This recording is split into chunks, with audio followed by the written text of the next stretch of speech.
Welcome back to our channel Navyataraka 267. ఈ రోజు మన కంటెంట్లోకి వస్తే మనం చేయబోయేది మిర్చి బజ్జీ.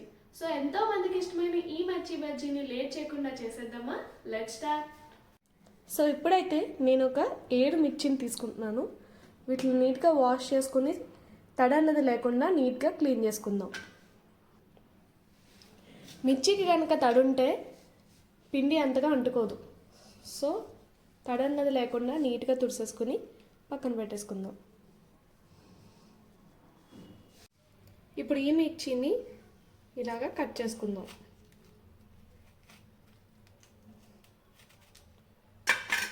లోపల గింజలు కనుక ఎక్కువ ఉంటే కొన్ని తీసేసి కొన్ని ఉంచుకుందాం. ఎందుకంటే ఎక్కువ స్పైసీ ఉంటే పిల్లలు కూడా తినరు కాబట్టి. సో పై పార్ట్లో ఎక్కువ ఉంటుంది కాబట్టి లైట్గా తీసేసుకుంటే సరిపోతుంది. ఇలాగే మిగిలిన వాటికి కూడా తీసేసుకుందాం. ఇప్పుడు ఒక బౌల్ తీసుకుని ఇందులోకి 1 స్పూన్ దాకా వామ్ని క్రష్ చేసుకుని వేసుకుందాం.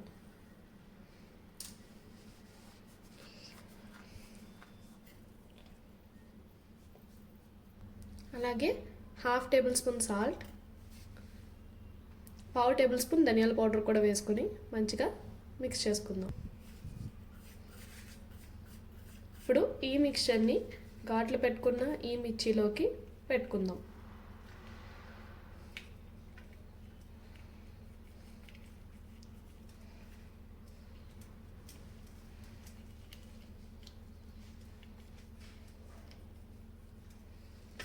సేమ్ ఇదే ప్రాసెస్ మిగిలిన వాటిల్లో కూడా పెట్టేసుకుందాం.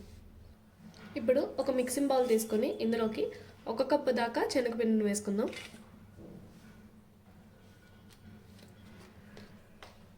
2 టేబుల్ స్పూన్ల బియ్యపిండి, 1/2 టేబుల్ స్పూన్ సాల్ట్, కొద్దిగా వామ్ని క్రష్ చేసుకుని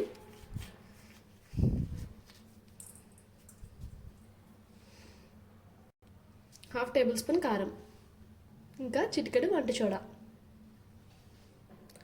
ఇప్పుడు వీటిలన్నిటిని మంచిగా కలిసేలాగా మిక్స్ చేసుకుందాం. ఇప్పుడు వాటర్ పోసుకొని మంచిగా మిక్స్ చేసుకుందాం. కొద్దిగా వాటర్ పోసుకుంటూ ఉండలు కట్టకుండా, మరీ పలుచగా కాకుండా మరీ తిక్కగా కాకుండా సమానంగా వీటిని మిక్స్ చేసుకుందాం. సో ఈ మాత్రం మిక్స్ చేసుకుంటే సరిపోతుంది. ఈ కన్సిస్టెన్సీలో మీకు కావాలంటే మీ ఫింగర్ని ఇందులో డిప్ చేసి మీ ఫింగర్కి ఎంత మందం అంటుకుంటుందో మిర్చి బజ్జీ కూడా అంత మందమే అంటుకుంటుంది. ఇలా కూడా చెక్ చేసుకోవచ్చు. ఇప్పుడు ఒక ప్యాన్ పెట్టేసుకొని అందులోకి డీప్ ఫ్రైకి సరిపడా ఆయిల్ వేసేసుకుందాం.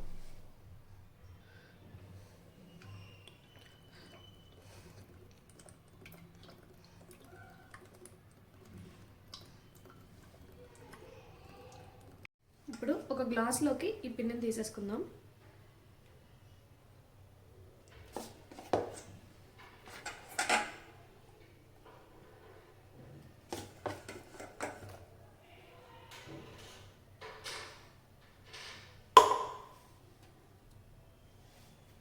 ఇప్పుడు మిర్చిని ఇందులో డిప్ చేసుకుందాం.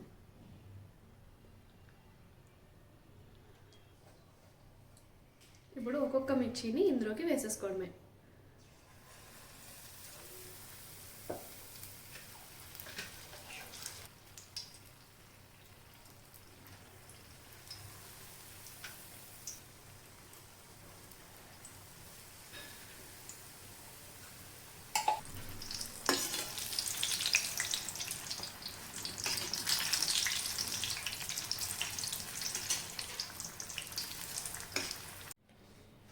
ఇప్పుడు ఈ మిర్చికి మధ్యలో ఘాట్ పెట్టుకుని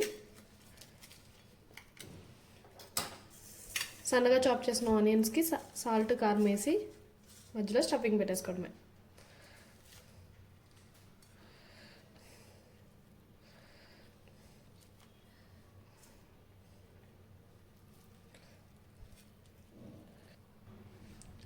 పైన లైట్గా చాట్ మసాలా,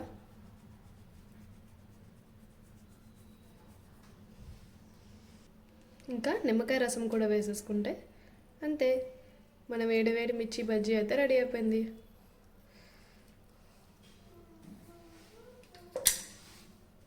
చూసారుగా, మీరు కూడా ఇది ట్రై చేసి ఎలా వచ్చిందో కింద కమెంట్ చేసేయండి. Thank you for watching. Bye bye.